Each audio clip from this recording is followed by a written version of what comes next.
Film کی کہانی شروع ہوتی ہے ایک جیل سے، جس کے اندر ایک قیدی کو زنجیروں میں جکڑا دکھایا ہے، اور پھر جیل کے سپاہی وہاں آ کر جیل کھولتے ہیں اور اس قیدی کو گھسیٹتے ہوئے جیل کے اوپر ایک بالکنی میں لے جاتے ہیں، جہاں اس شہر کے لوگ چیختے چلاتے ہوئے نظر آتے ہیں۔ لوگ غصے سے اس آدمی کو دیکھ کر قاتل، خونی، درندہ کہتے ہوئے نظر آتے ہیں، اور جیلر ایک گارڈ کو سزا کا اعلان پڑھنے کو کہتا ہے۔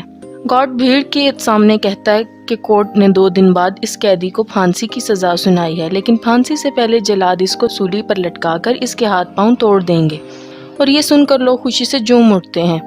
اب آخر یہ قیدی ہے کون، دیکھتے ہیں۔ اب کہانی کچھ سال پیچھے جاتی ہے، جہاں ہم پیرس کے فش مارکیٹ کو دیکھتے ہیں، جو شہر کی سب سے بدبودار جگہ تھی۔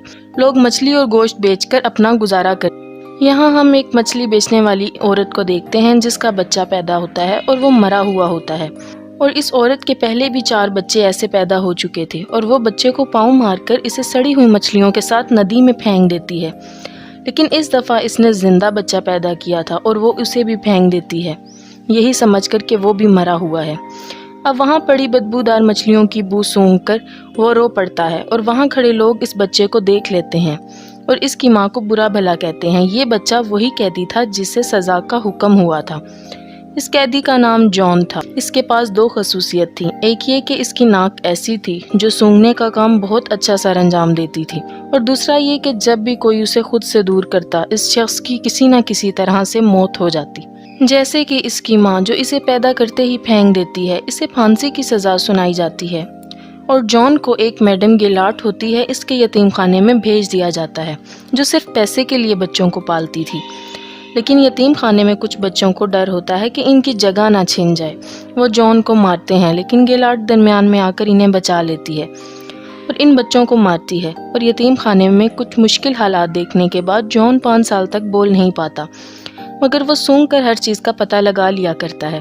اب 13 سال کی عمر میں یتیم خانے میں جگہ نہ ہونے کی وجہ سے گیلاٹ اسے جانوروں کی کھالیں لینے والے آدمی کو بیچ دیتی ہے۔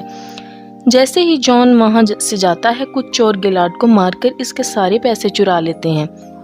اب وہ شخص جس کو جان بیچا گیا ہوتا ہے، وہ جان سے بہت سخت کام لیتا ہے، اور وہ اسے ایک دفعہ شہر بھی لے جاتا ہے، جہاں جان پہلی دفعہ بدبو کے علاوہ بھی کچھ اچھی دنیا اور خوشبو کا مزہ لیتا ہے۔ جان سامان چھوڑنے کے بعد ایک دکان کو دیکھتا ہے جو پرفیوم شاپ ہوتی ہے، اور وہ اس کی طرف کھینچا چلا جاتا ہے۔ وہ ایک دکاندار کو ایک پرفیوم اٹھائے دیکھتا ہے جو بہت ہی فیمس پرفیوم تھا، اور اسی دوران اسے ایک اور خوشبو کا احساس بھی ہوتا ہے جو ایک پھل بیچنے والی لڑکی سے آ رہی تھی۔ وہ اس کی طرف کھینچا چلا جاتا ہے۔ وہ لڑکی اسے بھوکا سمجھ کر کچھ پھل دیتی ہے، اور وہ اس کا ہاتھ پکڑ لیتا ہے، جسے دیکھ کر وہ ڈر جاتی ہے اور بھاگ جاتی ہے۔ اب جان اپنی سونگھنے کی ایبیلٹی سے اسے ڈھونڈ لیتا ہے اور اس کے پیچھے جا کر بیٹھ جاتا ہے۔ لڑکی کو لگتا ہے کہ کوئی ہے اس کے پیچھے، اور وہ ڈر کے مارے چیختی ہے، تو جان اس کا منہ دبا لیتا ہے اور لوگوں کے ڈر سے دبائے رکھتا ہے کہ لوگ اکٹھے نہ ہو جائیں، اور جیسے ہی لوگ جاتے ہیں اور وہ لڑکی کے منہ سے ہاتھ ہٹاتا ہے تو وہ مر جاتی ہے، اور اس کی خوشبو آہستہ آہستہ ختم ہو جاتی ہے، اور جان حیران رہ جاتا ہے کہ خوشبو کہاں گئی۔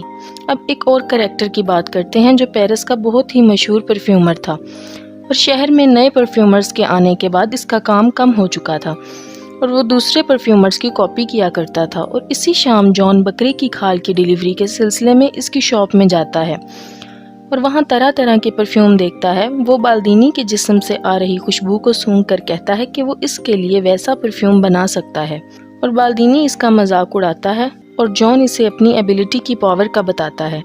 اب بالدینی اسے ایک اور موقع دیتا ہے۔ جان مختلف پرفیوم بنا کر بالدینی کو دیتا ہے، جسے سونگھ کر اسے امور اینڈ سائکی کی خوشبو آتی ہے۔ یہ بہت ہی فیمس پرفیوم تھا، اور وہ حیران رہ جاتا ہے۔ یہ سب دیکھ کر جان اسے بتاتا ہے کہ میں اس سے بھی کئی زیادہ اچھے پرفیوم بنا سکتا ہوں، اور اسے سونگھ کر بالدینی کو اپنی گرل فرینڈ کی یاد آ جاتی ہے۔ اس کے پاس بہت ٹیلنٹ آ چکا تھا۔ اب جان کو وہ گریمال سے خرید لیتا ہے۔ اب اسی رات گریمل شراب کے نشے میں ندی میں گر کر مر جاتا ہے۔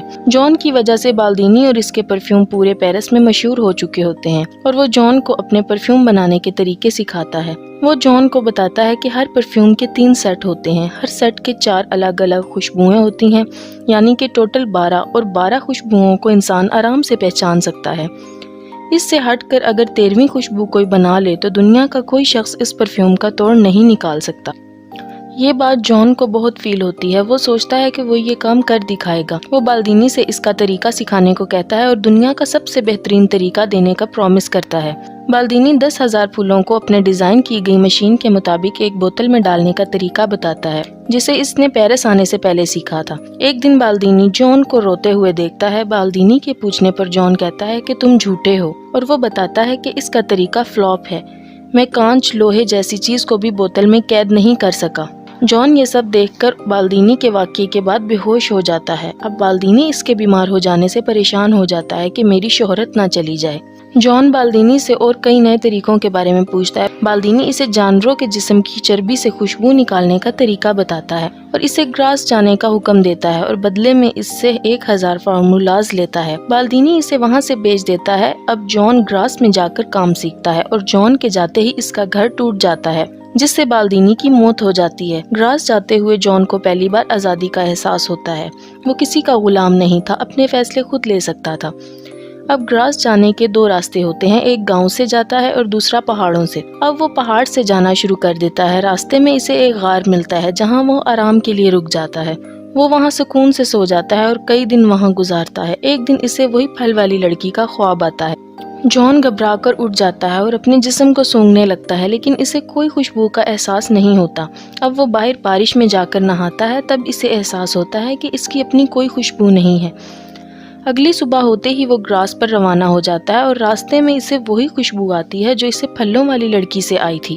وہ دیکھتا ہے کہ ایک بہت پیاری لڑکی ایک بگی سے اترتی ہوئی نظر آتی ہے، جسے دیکھ کر وہ اس کا پیچھا کرتا ہے اور گراس میں آ جاتا ہے۔ اس لڑکی کا پیچھا کرتے وہ ایک محل میں داخل ہوتا ہے جو وہاں کے امیر شخص ریچس کا ہوتا ہے، اور وہ خوبصورت لڑکی لورا اس کی بیٹی ہوتی ہے جو پورے گراس شہر میں سب سے خوبصورت لڑکی تھی۔ گراس میں جان ایک عورت کے انڈر کام کرتا ہے۔ اس عورت کا شوہر جان پہ پوری نظر رکھتا ہے۔ جان ان کے پاس رہتے ہوئے جانوروں کی چربی سے خوشبو نکالنے کے 2 نئے طریقے سیکھتا ہے، اور پہلے طریقے کا استعمال وہ اپنے ساتھ کام کرنے والی لڑکی پہ کرتا ہے، جس میں وہ اس لڑکی کی ڈیڈ باڈی کو ایک بڑے ٹینک میں جانوروں کی چربی کے ساتھ ابالتا ہے، مگر وہ کامیاب نہیں ہو سکتا۔ اور دوسرے طریقے کے لیے وہ ایک طوائف کو پکڑتا ہے، اور جس میں وہ جانوروں کی چربی کا استعمال ایک کپڑے پر لیپ لگا کر کرتا ہے۔ جان اسے مار کر اس کے بال کاٹ دیتا ہے اور اس کی ڈیڈ باڈی کو لیپ لگا کر کپڑے میں لپیٹتا ہے، اور پھر اس کپڑے سے چربی نکال کر بالدینی کے سکھائے ہوئے طریقے سے خوشبو نکالنے میں کامیاب ہو جاتا ہے، جسے وہ طوائف کے پالتو کتے پر استعمال کر کے چیک کرتا ہے۔ اب وہ بالدینی کے بتائے ہوئے 13 بوتل کا سیٹ تیار کرتا ہے، یعنی کہ ہر بوتل کے لیے ایک قتل۔ لورا کی برتھ ڈے پارٹی میں سب لڑکے اور لڑکیاں چھپن چھپائی کھیلتے ہیں، جہاں موقع پا کر جان بھی آ جاتا ہے اور لورا پر حملہ کرتا ہے، مگر وہ بچ جاتی ہے اور پارٹی سے 2 جڑواں بہنیں غائب ہو جاتی ہیں۔ اب ہم دیکھتے ہیں کہ جان ان 2 لڑکیوں کو مار کر اپنے سیٹ کی پہلی 2 بوتلیں تیار کرتا ہے، اور ان دونوں کی لاشیں شہر کے پل کے نیچے پانی میں تیرتی ہوئی نظر آتی ہیں۔ اس کے بعد پورے شہر میں لڑکیوں کی موت کا سلسلہ شروع ہو جاتا ہے، اور ڈر کے مارے لوگ اپنی بیٹیوں کو بچانے کے لیے گھروں کے باہر تالے لگانا شروع کر دیتے ہیں۔ لیکن جان 12 بوتلز کا سیٹ تیار کر لیتا ہے اور انہیں ایک بڑی بوتل میں ملا دیتا ہے۔ اب پرفیکٹ پرفیوم بنانے کے لیے اسے ایک اور بوتل چاہیے ہوتی ہے، یعنی لورا کا قتل۔ اب یہ سب دیکھ کر ریچس کہتا ہے کہ جتنی لڑکیوں کی موت ہوئی ہے وہ سب کنواری تھی، اور ان کی باڈی پر کوئی زور زبردستی کا نشان بھی نہیں تھا۔ اس قاتل نے ان لڑکیوں کو کسی خاص وجہ سے مارا ہے۔ سب لوگ مدد کے لیے چرچ میں جاتے ہیں اور چرچ کے فادر ان کی مدد کی حامی بھرتے ہیں۔ وہاں ایک آدمی آ کر اس قاتل کے پکڑے جانے کی خبر سناتا ہے، جسے سن کر یہ سب لوگ بے حد خوش ہوتے ہیں۔ ریچس کو اس خبر پر یقین نہیں ہوتا اور وہ اپنی بیٹی کے لیے فکر مند ہو جاتا ہے۔ وہ گراس چھوڑنے کا فیصلہ کرتا ہے اور اگلے ہی دن اپنی بیٹی کو لے کر چلا جاتا ہے۔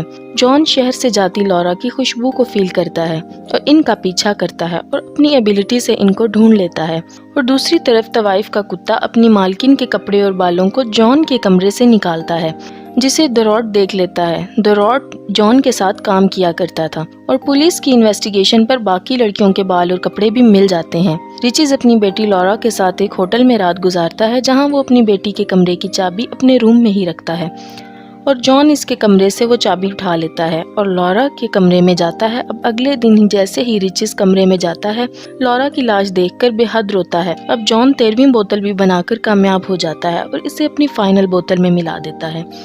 اب وہاں پولیس آ کر اسے پکڑ لیتی ہے اور کہانی 2 دن بعد ہونے والی سزا سے شروع ہوتی ہے۔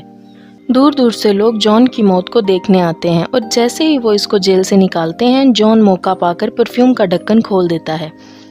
جیسے ہی لوگ جان کا انتظار کرتے کھڑے ہوتے ہیں جان ایک راجکمار کی طرح گاڑی سے اترتا ہے اور جلاد کی طرف بڑھتا ہے اور جلاد اس کے پاؤں میں گر جاتا ہے اور روتے ہوئے جان کو بے قصور بتاتا ہے۔ اب جان ایک پرفیوم کو رومال پر لگاتا ہے اور ہوا میں لہراتا ہے جس سے وہاں کھڑے سب لوگوں کو جنت کا احساس ہوتا ہے اور وہ سب لوگ اسے فرشتہ کہتے ہیں۔ وہ خود کو لوگوں کا مسیحا سمجھنے لگتا ہے اور اپنے رومال کو لوگوں کے درمیان پھینک دیتا ہے اور کچھ ہی دیر میں سب لوگ چھوٹا بڑا امیر غریب کالا گورا سب بھلا کر پیار کرنے لگتے ہیں اور جان کو یہ سب دیکھ کر سچے پیار کا احساس ہوتا ہے۔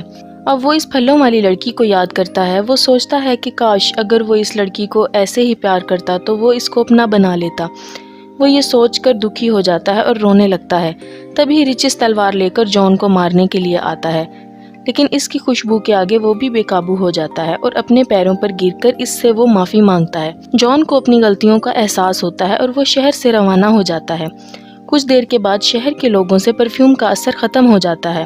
اب جان اسی مچھلی بازار میں جاتا ہے جہاں وہ پیدا ہوا تھا اور اپنی جیب سے پرفیوم کی بوتل نکالتا ہے اور اپنے اوپر گرا لیتا ہے جسے دیکھ کر سب لوگ وہاں پر بیٹھے ہوئے اس کے اوپر پرفیوم کی خوشبو کی وجہ سے گر پڑتے ہیں اور اسے نوچ ڈالتے ہیں اور اس طرح جان کا بھی خاتمہ ہو جاتا ہے۔